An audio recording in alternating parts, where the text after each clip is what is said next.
let's catch you up fast. There's a kid in Gravena the board still calls rank F, dead last. Except this F walked into the Ermo, walked back out, and made two monsters love him. One cub in his bag, one winged shadow in the sky. Last week, he learned the price of all that love the hard way. When his cub bled, he bled, no blade required. And ever since, one question won't let him sleep. Not how do I get stronger? Something worse. What am I? Today, he goes looking for the answer. And the answer has been hiding for a very, very long time. First, the part nobody else notices. Belota's wound is closing, Edan's been playing nurse all week, but the cub keeps doing this new thing. He stops. He stares past the wall, deep into the Ermo, and growls at nothing. Up high, Pluma circles the same direction, restless. Through the bond, Edan feels it too, like a cold draft under a door. Something out there is wrong. The whole city argues about a letter on a board. The one kid who can feel the forest holding its breath is the one nobody asks. So, Edan does something brave and stupid. He takes his questions to the one man who tried to bury him a month ago, the Guildmaster. Walks right into the hall and asks it out loud. What is it when a person can hear a beast? Does it have a name? The old man goes very still, because it does, and he spent his whole life pretending it doesn't. The Guildmaster gives him one word, like it costs him money to say it. Bonded. An old word, the kind his great-grandfather muttered and the books leave out. Those who walked with beasts. He calls it a bedtime story, beasts and men side by side before the walls. A fairy tale to scare children. But his eyes don't match his mouth. His eyes are saying, I think I'm looking at one. And then he does something that isn't like him at all. He points the kid somewhere. The truth isn't in any book. They burned those. It's deep in the Ermo, where no hunter comes back from. And he adds one thing, quieter. Lately, the beasts are running the wrong way. Out of the deep, toward the wall, toward us. He doesn't know what it means. Edan might be the only one who can find out. Edan starts packing, and right on cue, Kalia plants herself in the doorway with her arms crossed because apparently that's her job now.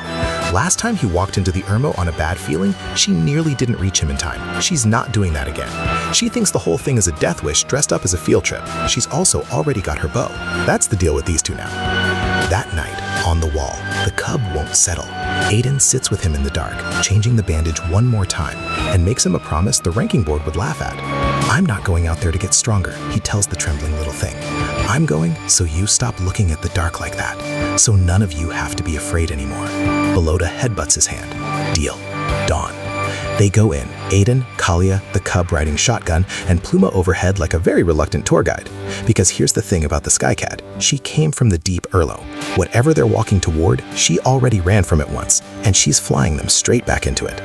That should tell you everything about how much she trusts this kid. The deeper they go, the less the Ermo behaves. They've been here before, but never this far. And the forest is wrong, quiet in the bad way. Beasts move past them, a trickle, then a stream. Big ones, small ones, and not one of them so much as glances at two humans and a snack-sized cub. Predators don't ignore prey, unless they're running from something that scares them more. Then they feel it, not hear it, feel it. A low shudder rolling up through the soles of their boots, from somewhere deep, somewhere ahead. Not thunder. Thunder doesn't have a rhythm. The beasts break into a full panic around them, and through the bond, Edan gets the worst of it secondhand. Every animal in the forest screaming the same word at once. Run! The Ermo just started to growl, and they're walking toward its throat. One of the runners doesn't run. A big one, cornered, wild-eyed, more scared than savage, wheels around and charges them, because a terrified animal doesn't check who's in the way. Kalia's bow is up in half a heartbeat, arrow drawn, clean shot. Old reflex, kill the thing before it kills you. That's the only verb Gravena ever taught her. But Edan steps in front of the arrow and does the only thing he's ever been good at. He doesn't shout, he breathes, drops his shoulders, opens his hands, and reaches across the bond, the way the cub taught him, the way the wall taught him. I'm not the thing you're scared of. The beast freezes, sides heaving, and then it just goes around him and runs. A month ago, this would have been a corpse. He's getting better at this, much better. Past the stampede, the forest changes again. There are marks here, carved into the old trees, worn into the stones, shapes of people, and beside them, shapes of beasts. Not hunting them, walking with them. The legend has a fingerprint, and they're standing in it. That's when Pluma drops down and refuses to go further. Feathers flat, a low warning cry. Whatever's ahead, the Sky Cat knows it. This is exactly where she ran from. And then the trees open, and the breath goes out of both of them. Ruins. A whole place swallowed by the forest, broken arches, fallen pillars, cyan moss glowing in the cracks, and rising over all of it, a giant slab of carved stone. A mural. People, beasts, standing together as equals under no wall at all. This isn't a bedtime story. Somebody lived this. Somebody built a monument to it. And then the world filed it under forgotten. But the ruins aren't empty. There are beasts here too, and these ones aren't running. A dozen of them, big and small, scattered through the stones, calm as house cats in a sunbeam. In the most dangerous place in the Ermo, on the worst day the forest has had in years, something here is keeping them unafraid.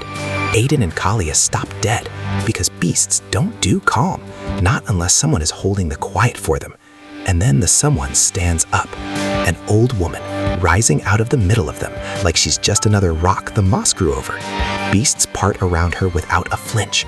She leans on a twisted staff, and faint cyan lines glow along her arms, the same color that sparks when Edan closes a bond. Edan stares.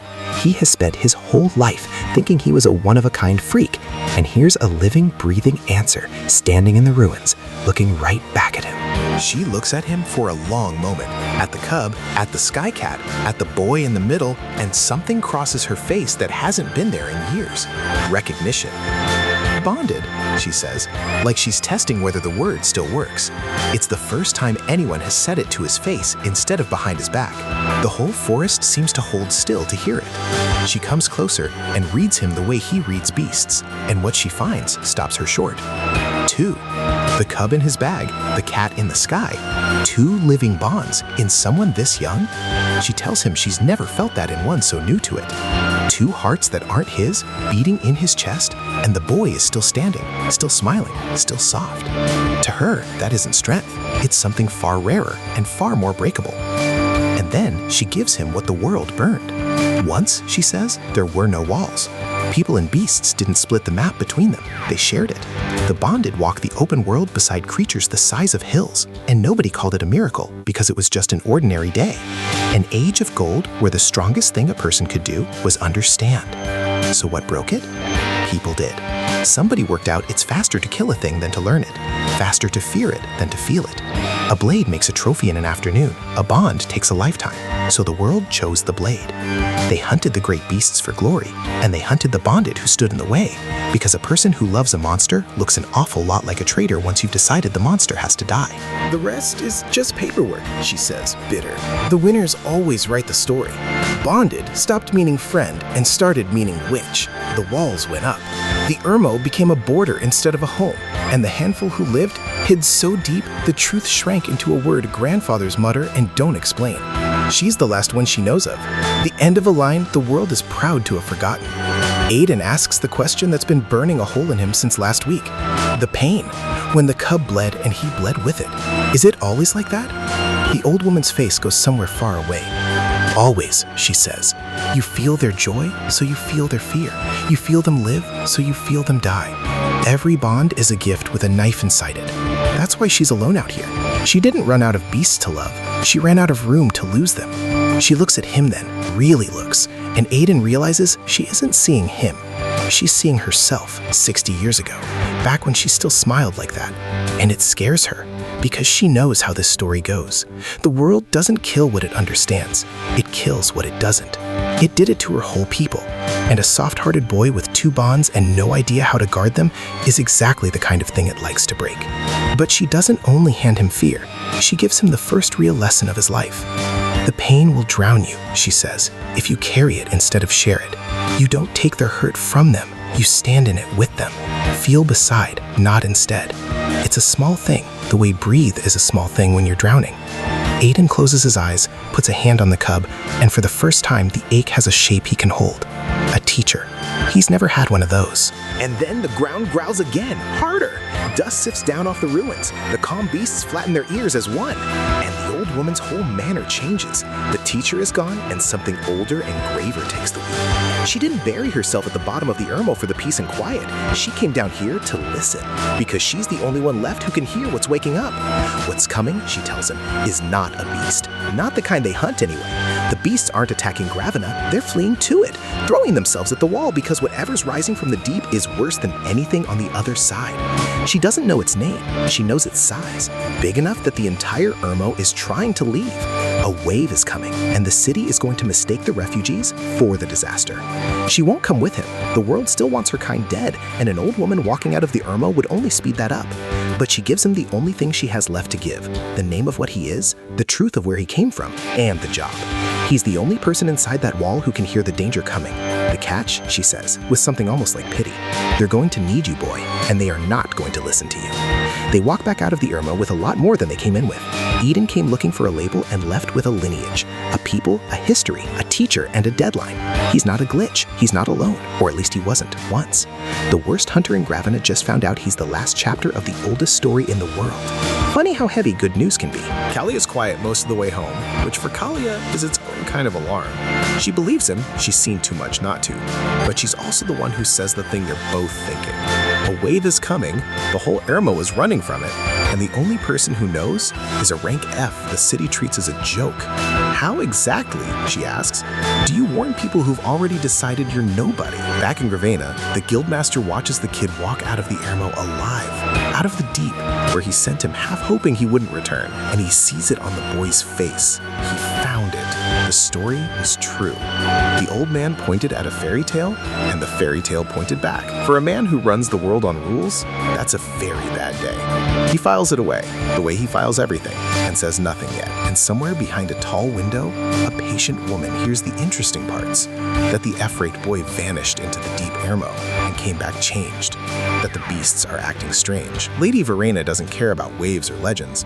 She cares that the things she wants just got rarer, and rare is the only word that's ever moved her. She doesn't make a move, she just writes one more line in a ledger she keeps with the boy's name on it. Night again, and the wall. Edan sits where this whole story keeps coming back to. Stone under him, dark forest in front of him, and now a name for himself and a weight he didn't ask for. Out past the tree line, the Ermo is still growling, low and patient, like something clearing its throat before it speaks. He's the only one in the city who can hear it. That used to sound like a superpower. Tonight, it just sounds lonely. Out of pure habit, he thumbs the guild seal to check his own rank, the way you poke a bruise. The F flickers up, same as always, and then it stutters. For half a second, the letter glitches, cyan bleeding through the amber, almost rearranging into something the system has no slot for, before it snaps back to F. The ruler still can't read him, but lately it's starting to twitch when it tries. Hold that thought. But he isn't actually alone out here, and that's the part the board will never measure. The cub climbs into his lap, bandage finally off, wound finally closed, and Pluma settles on the parapet at his shoulder, folding the sky away for the night. Two hearts, both healed, both staring out at the same dark he's staring at. A week ago, that dark made the cub tremble. Tonight, none of the three of them looks away from it. So here's where Gravena stands, and it has no idea.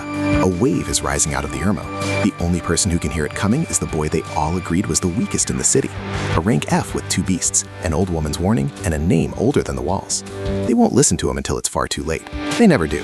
But when the forest finally screams loud enough for everyone to hear, he's going to be the one already standing at the wall. Rest while you can, Gravena. The quiet doesn't last. See you next time.